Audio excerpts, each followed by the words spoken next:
see how hot, so hot. Cause we're the best of friends, and I'm gonna go down to the river. Some of these stories, I feel like they are not real. The way they're so scary, and like, what in the world were you thinking? Hello guys, and welcome back to my channel. My name is Nikkis, and I'm back. Okay, I'm back, guys, for real this time. Senguyile ngikhona ready. Okay, I know I haven't been posting for a while, but that's a story for another day. Yes. So today we are doing some crime mystery, crime thriller type of things. Okay, got my tea here and I'm ready. I am ready. I'm very intrigued by a lot of crime thrillers, crime mystery, crime. Not that I'm a psychopath. So this story is a bit long, so I'm gonna try and like cut it short. And yeah, so let's get into this. So this story is relatively new. It's about Chris Watt. This man's name is Chris Watt. So Chris Watt and Shannon Watt got married in 2013. They dated 2 years before they got married, and after getting married they moved to Colorado. In 2013, I think later that year, they had their first child. Her name was Bella. And then in 2015, Chris started a job in Colorado, at an oil company. So prior to Chris getting his job, Shannon was actually working at a children's hospital. She quit to move to Colorado with her husband. 2015 January, that's when Chris started his job. I'm sorry, this tea is so good. And then later that year, they had their second child named Celeste. It was a normal family. It was like normal people, normal life. Oh, Shannon didn't have a job then, so she joined a company called like Herbalife, sort of, where you have to recruit people, you have to sell products and blah blah blah blah blah. So that's where she worked, and she was very good at what she did. And the way she was so good, she even got herself a car. Well, when you reach a certain level, you get a car. So they got a car. They were like, yo girl, here's a car for you. Okay, time goes on, and now things are getting rocky, okay, in the marriage. So it was reported that they were actually fighting. Chris and Shannon were actually getting into it a lot. Neighbors could hear screaming, shouting, and blah blah blah blah blah. Okay, so Shannon was like, okay, she's gonna take a 6-week trip with her children. And that's when Chris decided, you know what, I'm gonna have some fun, you know, like. Anyway, so he texted a girl named Nicole Kessinger or something like that. So Nicole and Chris worked together at the oil company. So then they start texting, they start emailing back and forth, start sending pictures of each other, nude pictures, and also whatever. It's like a full-blown relationship now. It's like we are dating for real. So back in where Shannon is feeling very neglected, because I don't know why when I tell the story, I keep forgetting that before she left for the 6-week trip, she found out that she was pregnant with another child. Back in where she is with her parents and her children, she's feeling neglected. Why isn't my husband texting me?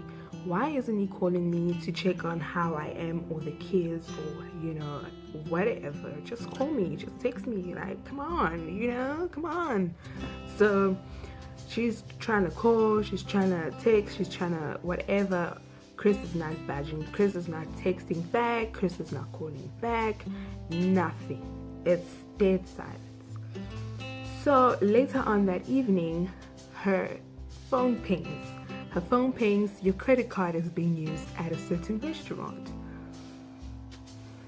Njani, when I'm here in my mother's house, Chris and Nicole are actually on a date. They're having dinner and they're paying with Shannon's credit card. Come on. So anyways, Shannon tries and calls Chris. Chris is not taking her calls and whatever.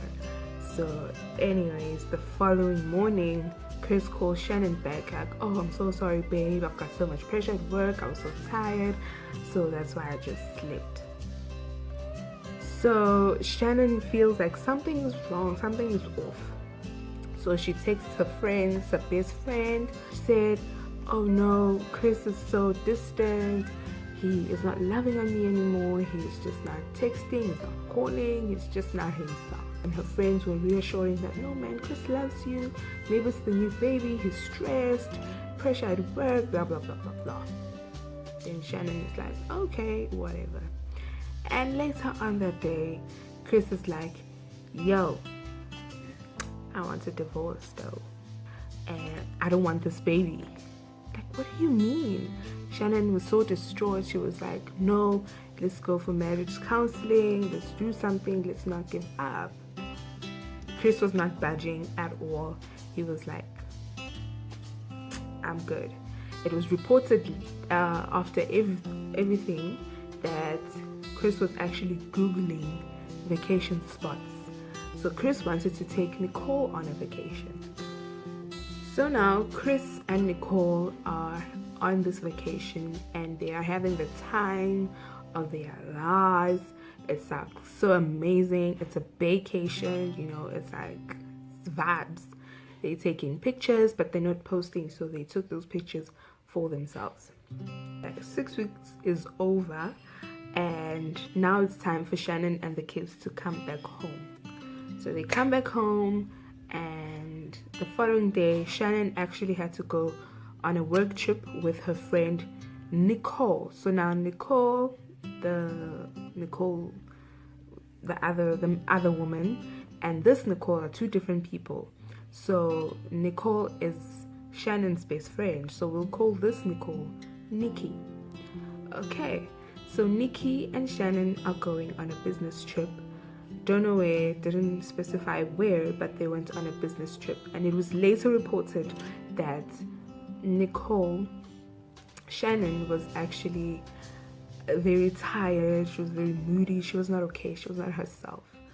And yeah, so they did their business trip. They were done. And the following, I don't know how many days they stayed there, but when they came back, there is a little video of them actually pulling up to the house, Nikki dropping off Shannon and Shannon coming in. She had a suitcase and a handbag, and yeah, so it was 2 a.m. when she came back home, and then she went upstairs. She went to go to bed. The following morning, Nikki, being the good friend that she is, tries to call Shannon to ask if she's okay, how she's feeling, how she's doing, and blah blah blah blah blah. She texts Shannon and says, hey friend, how you doing, how you feeling? And now Shannon, no response. Okay, this is weird because another thing is Shannon is actually always on Facebook Live, always, because she's always selling her products there. She's like interacting with her followers and her friends to, you know, to tell them more about the products. So she's always on Facebook Live. She's always on her phone. So why isn't she responding? So she tried to call Shannon. Shannon is still not responding. So this is very weird for Nikki, because this is her friend, you know. She never not answer her phone and text her back. So this is very worrying. So she decides to drive to Shannon's place. And when she gets there, she looks around the house and she checks if like there's any movement or kids crying, kids screaming, but there was nothing. There was total silence. There was zero movement. There was nothing. It was like no one is living there. So now this is really, really scary for Nikki. So she tries and opens the door. So they have this surveillance or security thing that when you try and open the door, it's gonna ping on someone's phone, on the owner's phone. So it pinged on Chris's phone. So it told Chris that there's someone in the front door. So Chris is like, who is this? And he can actually see on his phone that it is Nikki. So she calls Nikki. He calls Nikki and says, what's up? I can see that you're trying to open my door. I'm not there though. And Nikki's like, no, I'm looking for Shannon. She's not answering her phone, blah, blah, blah. Where is she? And Chris says, she went on a play date. So she took the kids on a play date. Okay. That's weird because, okay. And then they hang up the phone, and then Nikki goes around and she looks through the garage door and she sees Shannon's car is right there. Like, okay, so how did they go to this play date? There's Uber and everything, but you need your phone for that. And so she tries and opens the door again, and so it pings to Chris's phone again. So now Chris is like, dog, what's up dog? And Nikki's like, no, but her car is here, so how did she go to this play date? I don't understand, you know? And Chris is like, okay, like, just leave it alone, she's fine. And Nikki is like, no, this is not fine. And she says, I'm gonna call the police because I'm not feeling okay about this. This isn't sitting well with me. So Chris is like, no. Wait, I'm coming. Please, don't call the police. So that's very frightening. But she's like, no, I'm actually gonna call the police. I'm not gonna wait for you to come so we can call the police together. No. And she actually calls the police, and she explains the story and says, please come just do a wellness check at this address just to make sure that everyone's okay, because I'm really not feeling good about this. Indeed, the police arrive and they meet with Nikki, and Nikki shows them around, and the police is just looking around and they're saying, okay, because you said Chris is coming, let's wait for Chris. Chris comes. So all this time the police actually, one of the policemen actually has a body cam. So there is footage of Chris arriving, Chris doing this, Chris doing that. So Chris really doesn't arrive. He greets everyone and he opens the door and they all go in. And they check around, look around. They notice that her suitcase from last night is still unpacked. It's still there downstairs. And her phone is on the table. So is her handbag with her purse, with her car keys, with her everything is there. Literally, how can you go anywhere without any of these things? Even if you're going on a play date, you need your car, and the car seats, the children's car seats are in your car, so you need your car. So now the police go upstairs, they check if everything's okay. They see that the master bedroom sheets are actually missing. What else?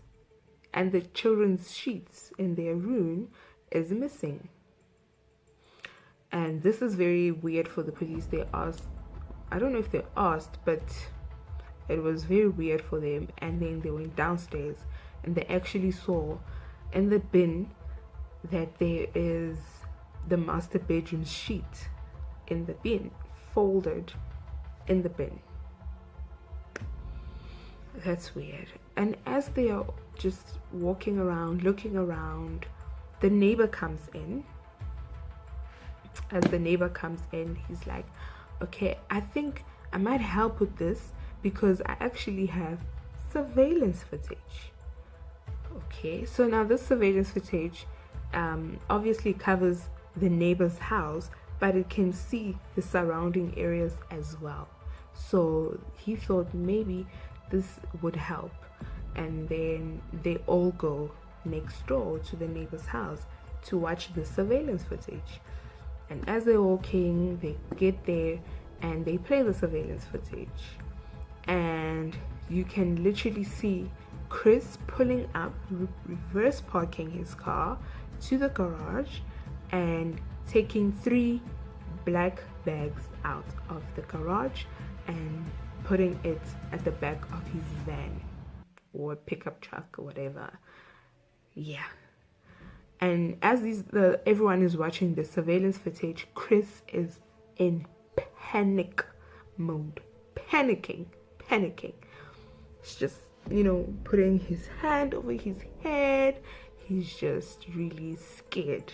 You can see that this man is scared. If they finish watching the surveillance footage, Chris is like, okay, thank you, bye. And then he leaves. And as the police are about to walk out, this neighbor stops them and says, no, this is weird because Chris is always calm. Chris is never like this. Chris is always just okay. This fidgeting, I don't understand because it's just weird for me, And okay, then the police were like, okay, thanks. We'll look into it. Okay. And then it made it to the local news. They were speaking to Chris, asking him, so where do you think your children are? When was the last time you saw them? Blah, blah, blah, blah, blah. And so Chris, his face is just so weird. His face is not telling you that he doesn't know where the kids and his wife and kids are. It's just like, please bring my children back and please bring my wife back. He's saying the right things, but his face is just, this is weird, Okay. So then the police call him and they're like, please come to a lie detector test. And he agrees to it and he goes and does this lie detector test, and he fails. He fails miserably, dismally, horribly, just bad. He fails. And they were like, okay, so you're lying to us, so you better tell us what's up, dog. Like, what's up? Tell us what's up. And he says, okay, I'll tell you what's up, but can I please talk to my dad first? And they're like, okay. So now, not knowing that it's still recording, he confesses to somewhat everything. So he tells his dad that he killed Shannon because Shannon was strangling the kids. He saw on the baby monitor that Shannon is killing her kids. The woman that her whole life revolves around these kids is killing them. For what? For what? Therefore, he had to go and rescue the kids by killing Shannon. And he took those bodies because the kids were dead. Shannon is dead. Now he had to take those bodies and just dispose of them. And they asked him, okay, where are those bodies? And he said there were 2 big tanks where he works.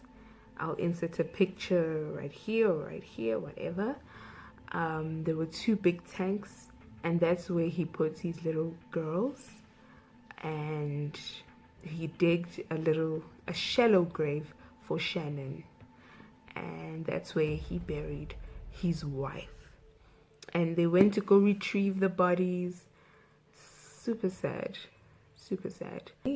Later, I think this in 2019 February, actually, there was a reporter who decided, you know what, I need to know the truth because I don't buy this truth of his. And so he goes and he talks to Chris. Chris is like, this reporter is like, okay, can you please tell me what happened for real? Like, just tell the truth. And Chris was ready to talk, and he said what happened was the night that Shannon came back home from that business meeting, she came back home, she went upstairs, they got into an argument. He's not saying what about, but they got into an argument, and that's when he snapped and he choked her and he strangled her and he killed her. And as he's doing this, his first daughter Bella is watching all of this. Imagine that trauma for that little girl. In panic, he takes the two daughters, he puts them in the car. He takes the body, Shannon's body, and he also puts it at the back of his truck, his van. Yeah, and then they drive to where the tanks are, and because Celeste, they were both crying, but Celeste was crying the most. She was crying like, what's going on with mom? Is she okay? What? And she had a little blanket with her. And that's when Chris decided that he's gonna smother her with that blanket. And he's gonna suffocate his 3-year-old daughter. And as this is happening, Bella is watching all of this. So now imagine you watching your mom die, and now you're watching your baby sister die, and now you're waiting for you to die, because she said, is what you're doing to Celeste what you're gonna do to me too? And those were her last words, because indeed the father killed her, and he actually put them in those big tanks. And yeah, that's what happened. Chris is serving a lifetime prison sentence on 4 counts because of the unborn child. So it was Bella, Celeste, and Shannon, and also the boy who they were gonna name Nico. So 4 murders in one day. And yeah, and that's how the story of Chris Watt goes. He says that he didn't know what got over him, and he's telling people that his children would have been, Bella would have been 5, Celeste would have been 4, and he would have had a 6-month or 4-month baby. Yeah, 4 months. Yeah, so that is it from me for today. Please don't forget to like, comment, and subscribe. Tell me if you enjoyed this. Tell me if you want to hear more about these crime thriller, crime mystery type of things, because I really do watch them. I am intrigued to find out how people's minds work, and yeah, stay safe out there, guys. Red flags are a real thing. Stay safe, stay alert, stay alive. Thank you guys. Bye.